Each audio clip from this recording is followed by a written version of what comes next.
后来过来，这个俗语讲查啦撞冤财，参这种抢劫的方式都想会出来，无惊正路实在真可笑。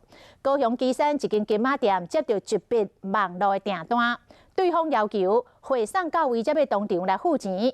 结果就伫咧栽培员把金仔送到台中因所指定的地点的时阵，当场互一个野情的歹徒抢走着3箱的金仔，大约是30万。这业者向警方来报案，嘛透过银楼工会通报予全台湾的金仔店帮忙抓嫌犯。送货员来到高雄旗山一间金仔店收货，收的是3盒金仔。 头家特别吩咐，爱伊细致，搁甲开门。不过伊先生嘛想袂到，讲这是歹徒设的局。他说他爸爸妈妈担心我们是诈骗集团，好，所以他不愿意汇款给我们，好，希望改成用黑猫货到付款的方式。这个是出乎我们意料之外的哈，因为经营电商已经13年了，以前从来没有发生过这件事情。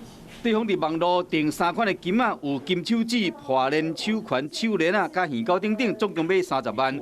对方要求以汇交付款的方式送到台中北屯一个指定地，不过当物件送到位的时，收货是野情的歹徒。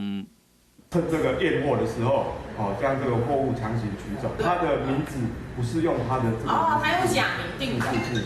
警方接到报案了后，开始抓人，骹手真紧，有抓到一个嫌犯，不过有另外一个好走去，抢到这个金仔嘛拢有约回来。就这款用网络订一寡高单价的商品，利用这款送货方式来抢劫的，警方表示讲这是新的犯罪方式，提醒生意人要注意，价值较悬的物件，建议上好是当面买卖。